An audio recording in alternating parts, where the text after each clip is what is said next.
Hi everyone, कैसे हैं आप लोग। तो यूपीएचसीएससी असिस्टेंट प्रोफेसर की जो परीक्षा हो रही है फ्रेंड्स, देखो सोशल मीडिया में और बहुत सारे यूट्यूब चैनल बहुत ही लंबे लंबे वीडियोज अपलोड कर रहे हैं और उसमें बहस का मुद्दा बस एक ही रहता है, परीक्षा की टाइमिंग क्या है, परीक्षा कब हो रही है। देखो, इन बातों से अपने मन को हटाओ, फोकस इस बात पर होना चाहिए कि आप परीक्षा में कैसा परफॉर्म करने वाले हैं।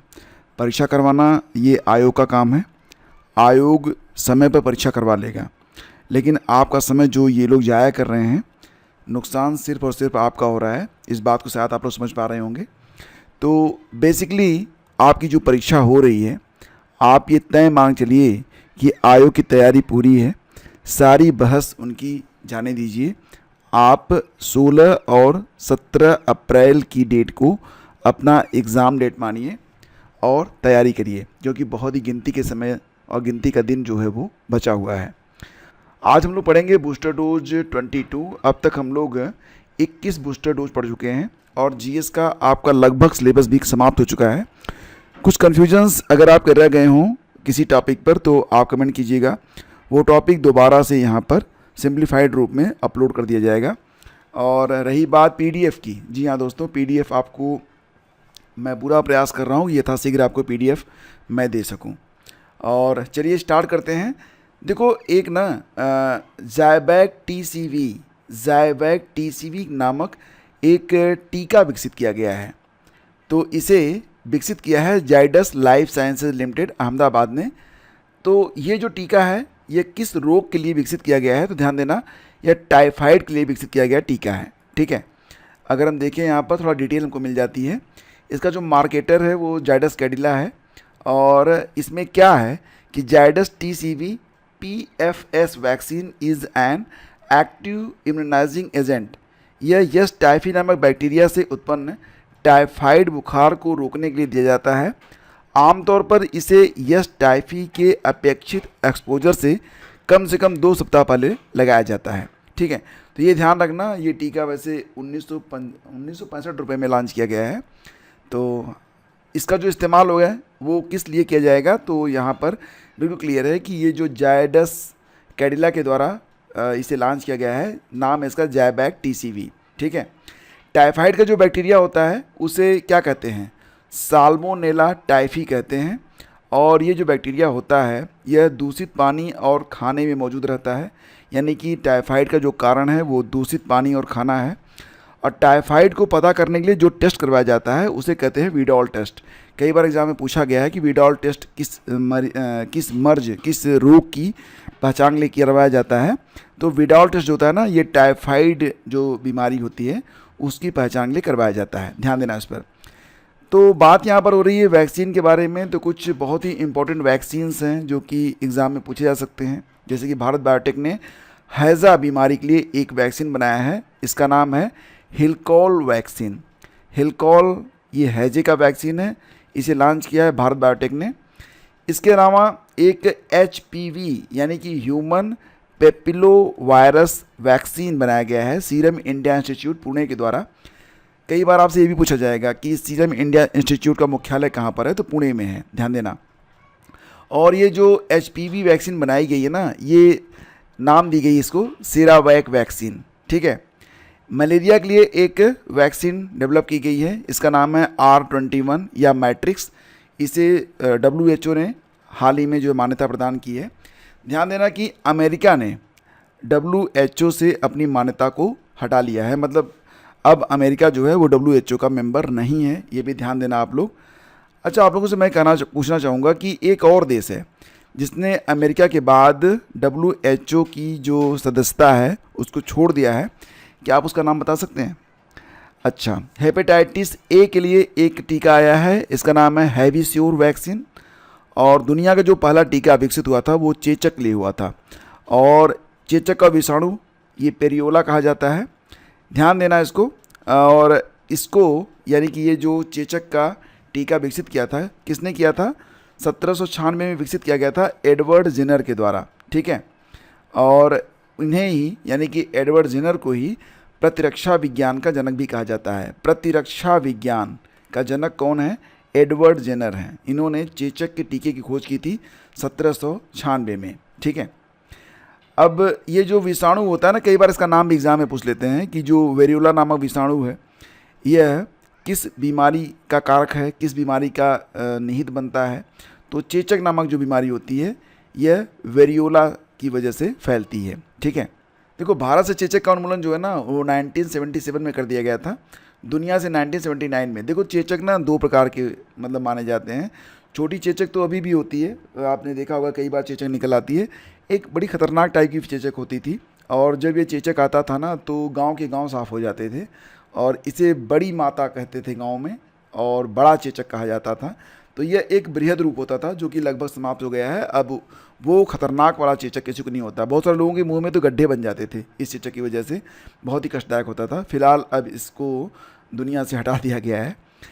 21वीं पशुधन गणना यह अक्टूबर 2024 में स्टार्ट हुई थी और फरवरी 2025 तक चली थी। इसकी जो रिपोर्ट है अभी तक आई नहीं है, रिपोर्ट आ जाएगी तो आपको बता दिया जाएगा। लेकिन ध्यान देना कि 21वीं पशुधन गणना यह 2024-25 में करवाई गई है, अक्टूबर 2024 से लेकर फरवरी 2025 के मध्य।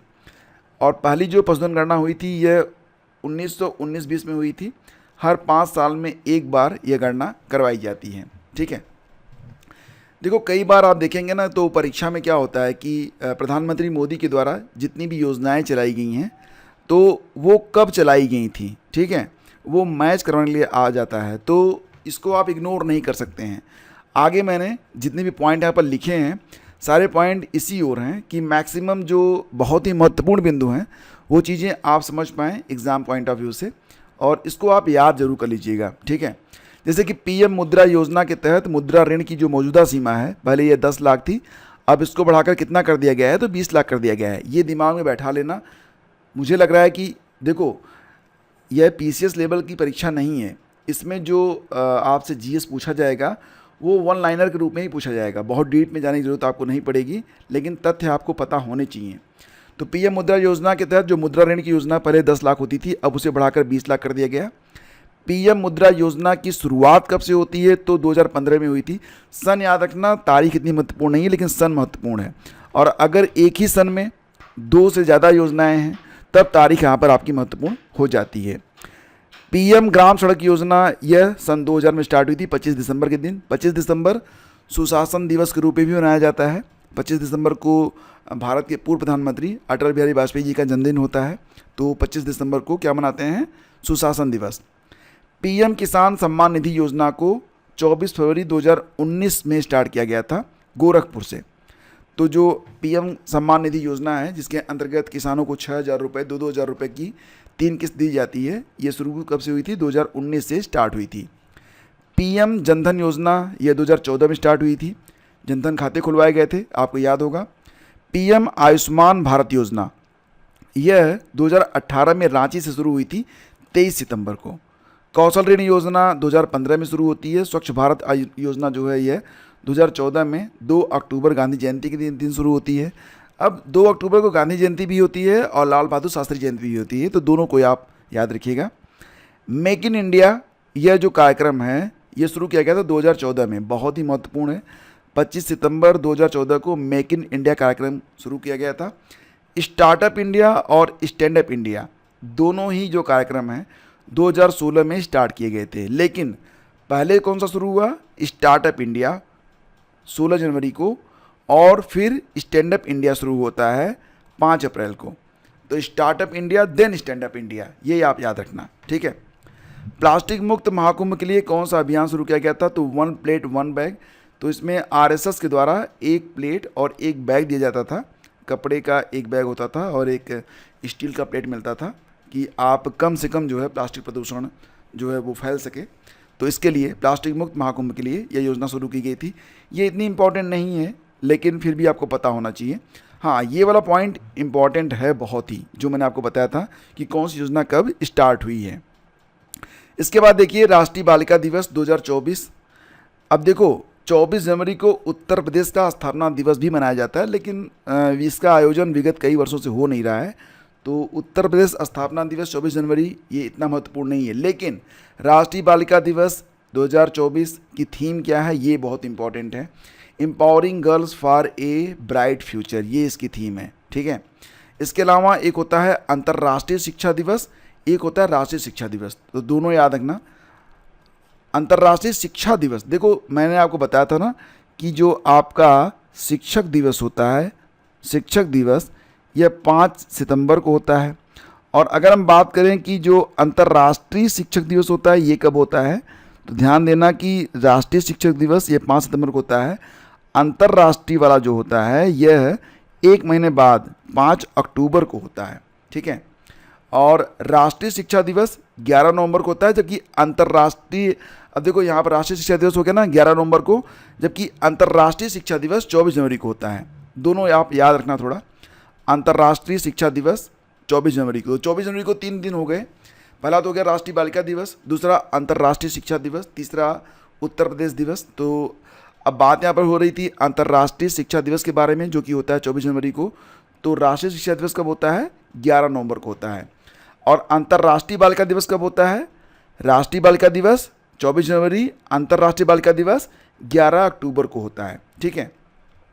इसके अलावा जो 1 जनवरी होती है उस दिन वैश्विक परिवार दिवस होता है। विश्व ब्रेल दिवस मनाया जाता है 4 जनवरी को, राष्ट्रीय पक्षी दिवस मनाते हैं 5 जनवरी को, और प्रवासी भारतीय दिवस 9 जनवरी को। अब देखो यहाँ पर बात हो रही है PBD, प्रवासी भारतीय दिवस के बारे में। तो ध्यान देना कि जो 2025 में प्रवासी भारतीय दिवस आयोजित किया गया था, इसका जो संस्करण था 18वां था, 18वां प्रवासी भारतीय दिवस। यह उड़ीसा में भुवनेश्वर में आयोजित किया गया 8 से लेकर 10 जनवरी 2025 के मध्य में, ठीक है। ये ध्यान देना कि 18वां प्रवासी भारतीय दिवस भुवनेश्वर उड़ीसा में 8 से 10 जनवरी के बीच में आयोजित किया गया। पहली बार इसे कब आयोजित किया गया था, 2003 में किया गया था नई दिल्ली में। और इस वर्ष 2025 की थीम क्या रही, डायस्पोराज कंट्रीब्यूशन टू ए विकसित भारत। सबसे महत्वपूर्ण बात यह है कि जो 18वां प्रवासी भारतीय दिवस उड़ीसा में मनाया गया, इसमें मुख्य अतिथि कौन थे, तो त्रिनिदाद और टोबैको के जो राष्ट्रपति हैं क्रिस्टीन कार्ला कंगालू, उन्होंने वर्चुअल रूप से जो उद्घाटन समारोह था उसको संबोधित किया था। मुख्य अतिथि यही बने थे, क्रिस्टीन कार्ला कंगालू, त्रिनिदाद और टोबैगो के राष्ट्रपति। तो ये याद रखना बहुत इंपॉर्टेंट है। इसरो के 11वें अध्यक्ष बन गए हैं वी नारायणन, ध्यान देना वी नारायणन बन गए हैं इसरो के 11वें अध्यक्ष। अच्छा ये बताओ कि हाल ही में RBI के जो 26वें गवर्नर बने हैं उनका नाम क्या है, संजय मल्होत्रा, याद रखना, ठीक है। और हमारे चीफ जस्टिस ऑफ इंडिया कौन है, क्या नाम है उनका, ये बताना आप। मैं आपको थोड़ा सा हिंट देता हूँ, संजीव, आगे सरनेम बता दो आप, ठीक है। अब इसरो की स्थापना होती है 1969 में और हेडक्वार्टर इसका बेंगलुरु में है। इसरो के संस्थापक और पहले अध्यक्ष कौन थे, डॉक्टर विक्रम साराभाई थे, ठीक है। इसके बाद देखिए जो 38वें राष्ट्रीय खेल उत्तराखंड में संपन्न हुए हैं, 28 जनवरी से लेकर 14 फरवरी तक ये खेल खेले गए थे। जिसका जो शुभंकर है उसका नाम है मौली शुभंकर है। मसाल का नाम था तेजस्विनी। एंथम था संकल्प से शिखर तक। अब तो जो टैली लिस्ट है वो आ गई है, यानी कि मेडल लिस्ट। तो टॉप पर रहा है सर्विसेज, दूसरे स्थान पर महाराष्ट्र, तीसरे स्थान पर रहा हरियाणा। ध्यान देना कि मेडल लिस्ट में सबसे ज़्यादा मेडल जीता है सर्विसेज ने, दूसरे स्थान पर महाराष्ट्र ने, तीसरे स्थान पर हरियाणा ने, ठीक है। और जो 37वें राष्ट्रीय खेल थे इसमें जो है देखा जाए तो जो शुभंकर है मोगा है, टॉप पर महाराष्ट्र रहा था और 38वें में टॉप पर सर्विसेज है। 37वें राष्ट्रीय खेल गोवा में हुए। मैं आपको क्रम से बताता हूँ, 37वें राष्ट्रीय खेल कहाँ पर हुए, गोवा में। 38वें राष्ट्रीय खेल कहाँ पर हुए, उत्तराखंड में। और अब 39वां जो राष्ट्रीय खेल होगा ये कहाँ पर होगा, तो ध्यान देना फरवरी मार्च 2026 में मेघालय में आयोजित किया जाएगा, ठीक है। पंचायत से पार्लियामेंट 2.0 का उद्घाटन किसने किया, पंचायत से पार्लियामेंट। अब देखो ये बहुत महत्वपूर्ण नहीं है, लेकिन इससे जुड़ा जो स्टैटिक है वो बड़ा महत्वपूर्ण है। तो पहले तो ये देखो, पंचायत से पार्लियामेंट 2.0 का उद्घाटन किया गया था लोकसभा अध्यक्ष ओम बिरला के द्वारा। यह कार्यक्रम जनजातीय नेता बिरसा मुंडा की 150वीं जयंती के उपलक्ष्य में मनाया गया था। और यह कॉन्स्टिट्यूशनल एंड डेमोक्रेटिक वैल्यूज़ की समझ बढ़ाने के लिए महिला जागरूकता व सशक्तिकरण प्रोग्राम था।